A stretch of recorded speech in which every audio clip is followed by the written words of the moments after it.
प्रिय संस्कृत मित्राणी, नमो नमः। मैं दीपमाला आप सबका स्वागत करती हूँ। आज मैं कक्षा षष्ठी रुचिरा भाग 1 पाठ 11 पुष्पोत्सव के हिंदी अनुवाद व अभ्यास कार्य को लेकर उपस्थित हूँ। प्रस्तुत है पाठ पुष्पोत्सव। एकादशः पाठः पुष्पोत्सवः। पुष्पोत्सव का अर्थ हुआ फूलों का त्यौहार या फूलों का उत्सव।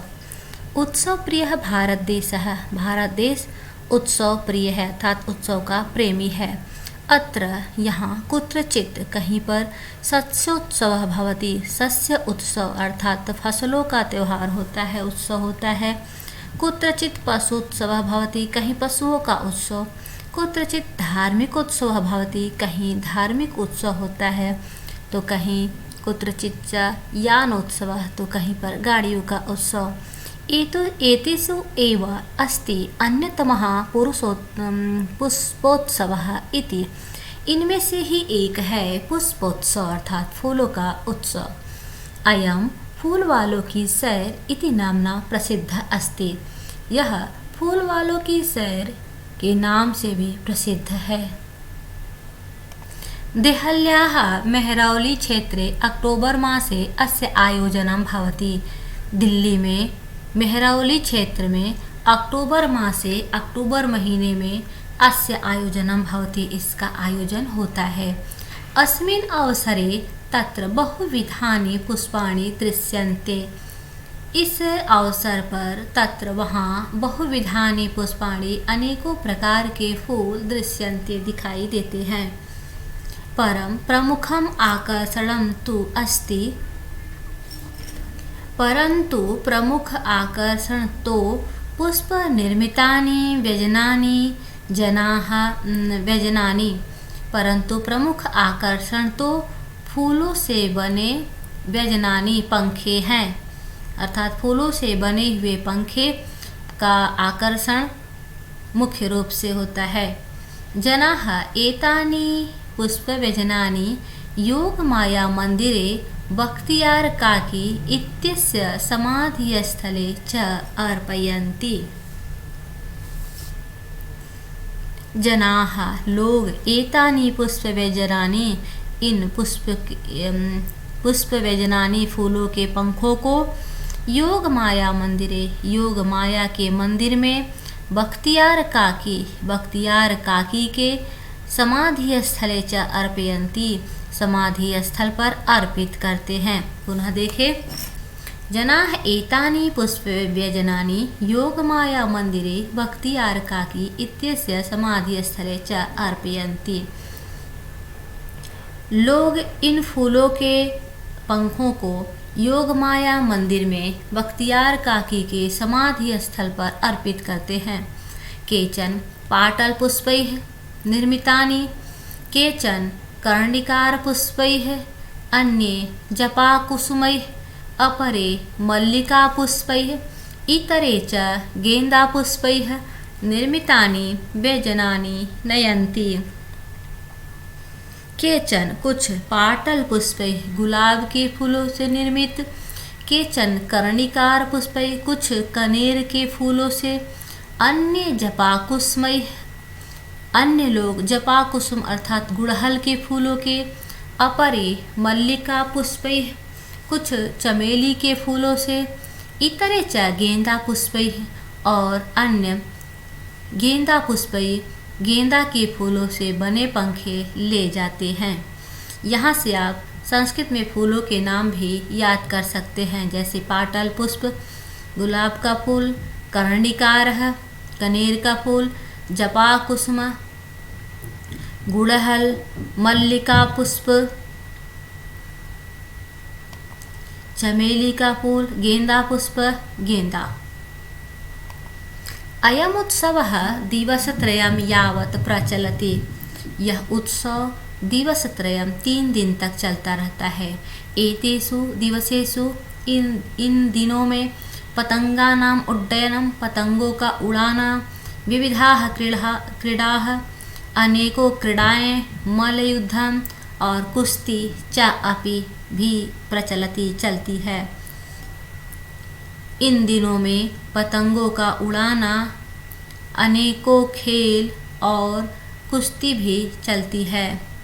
विगतेभ्यः 200 वर्षेभ्यः पुष्पोत्सवः जनान् आनन्दयति।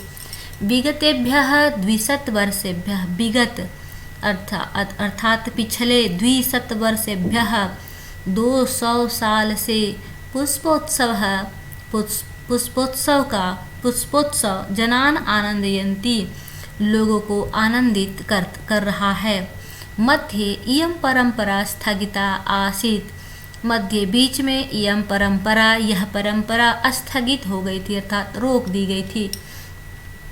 परम स्वतंत्रता प्राप्तेः पश्चात् इयं मनोहारिणी परंपरा पुनः समारब्धा। परंतु स्वतंत्रता प्राप्तेः पश्चात, स्वतंत्रता प्राप्ति के बाद इयं मनोहारिणी परंपरा, यह मनोहारी प्रथा पुनः फिर से समारब्धा, प्रारंभ हो गई। पुष्पोत्सवः अद्यापि सोत्साहं च प्रचलति। पुष्पोत्सव आज भी, अद्यापि अर्थात आज भी, सोल्लासम उल्लासपूर्वक, सोत्साहम उत्साहपूर्वक, प्रचलति चलता है। यहाँ पर पाठ का हिंदी अनुवाद पूर्ण हुआ। चलते हैं अभ्यास कार्य की ओर। वचनानुसारम रिक्त स्थानानि पूरयत, वचन के अनुसार रिक्त स्थान की पूर्ति करें। एक वचन, द्विवचन, बहुवचन। मंदिरे मंदिरयोः मंदिरेषु, तो अवसरे है, अवसरे अवसरयोः अवसरेषु। स्थलयो है तो स्थले स्थलयोः स्थलेषु। फिर क्या है ये दिवसेषु, तो दिवसे दिवसयोः दिवसेषु। क्षेत्रे क्षेत्रयोः क्षेत्रेषु। व्यजनयोः व्यजने व्यजनयोः व्यजनेषु। पुष्पेषु है तो पुष्पे पुष्पयोः पुष्पेषु। यहाँ पर इसका उत्तर लिखा गया है। कोष्ठकेषु प्रदत्त शब्देषु समुचित पदम चित्वा रिक्त स्थानानि पूरयत। कोष्ठक में दिए गए शब्दों से समुचित पद चुनकर रिक्त स्थान की पूर्ति करें। जैसे बहवः उत्सवाः भवन्ति, अनेकों उत्सव होते हैं, तो कहाँ होते हैं? भारते। यहाँ पर सप्तमी विभक्ति का प्रयोग है, भारते। सप्तमी विभक्ति में पर चिन्ह लगा होता है और एक वचन में एक की मात्रा लगी होती है, जैसे भारते। मीनाः वसन्ति, मछलियाँ रहती हैं, कहाँ? सरोवरे, सरोवर में। जनाः पुष्पाणि अर्पयन्ति, लोग पुष्प अर्पित करते हैं, कहाँ? मंदिरे, मंदिर में। सब में सप्तमी विभक्ति का प्रयोग हुआ है। खगाः निवसन्ति, पक्षियाँ निवास करते हैं, कहाँ? नीडेषु, यहाँ सप्तमी बहुवचन का प्रयोग है, नीडेषु। छात्राः प्रयोगं कुर्वन्ति, छात्र प्रयोग करते हैं, कहाँ? प्रयोगशालायां। यहाँ प्रयोगशाला शब्द स्त्रीलिंग का है, इसलिए स्त्रीलिंग सप्तमी एक वचन में प्रयोग हुआ है। पुष्पाणि विकसन्ति उद्याने, उद्यान में फूल खिलते हैं। अधोलिखितानि पदानि आधृत्य सार्थकानि वाक्यानि रचयत। अधोलिखित पदों को आधार बनाकर सार्थक वाक्य लिखिए।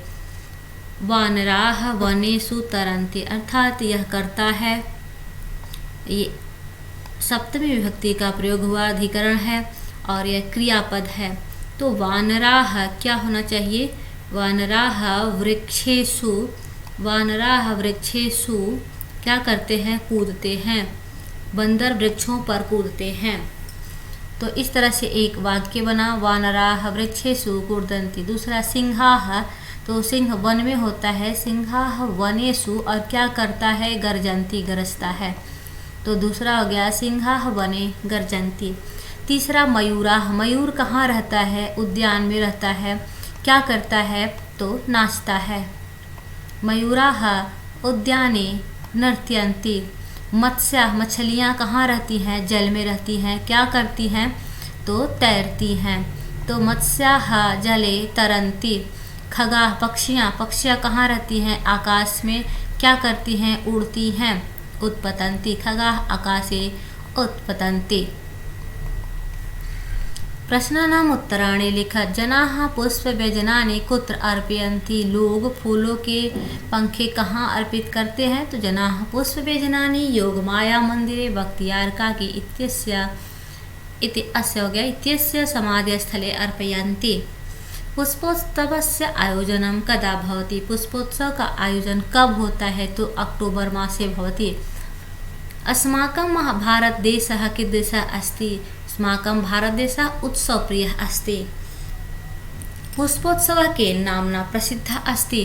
पुष्पोत्सवः फूल वालों के शहर इति नाम्ना प्रसिद्धः अस्ति। मेहरौली क्षेत्रे कस्याः मंदिरं कस्य समाधिस्थलं च अस्ति।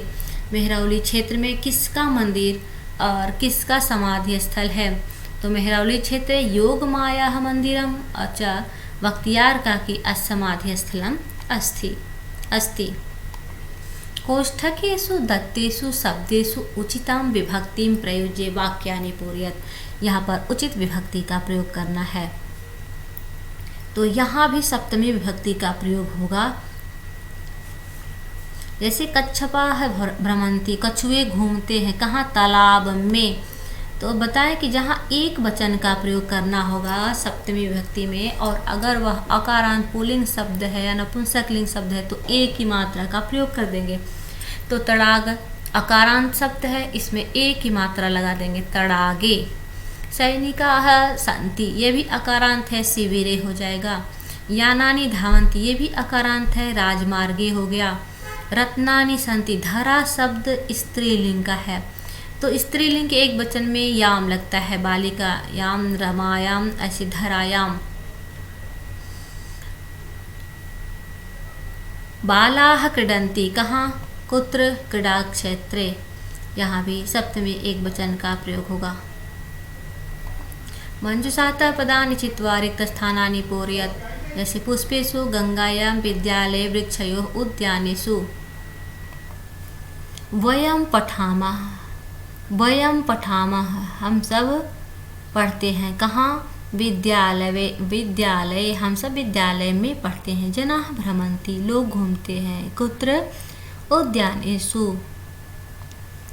नौकाः सन्ति, नौका है, कहाँ है? गंगायाम, गंगा में है।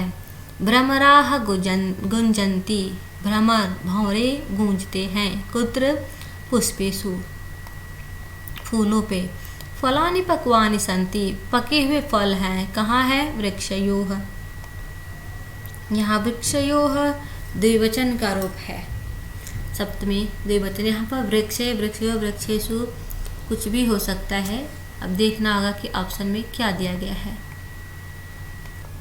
धन्यवाद। यहाँ पर इस पाठ का हिंदी अनुवाद व अभ्यास कार्य पूर्ण हुआ। मुझे विश्वास है कि आप लोगों को अच्छे से समझ में आ गया होगा। वीडियो कैसा लगा कृपया कमेंट के माध्यम से ज़रूर बताएं व अपने अन्य संस्कृत पढ़ने वाले मित्रों तक भी शेयर करें। धन्यवाद। मिलती हूँ फिर अगले वीडियो के साथ, तब तक के लिए नमस्कार।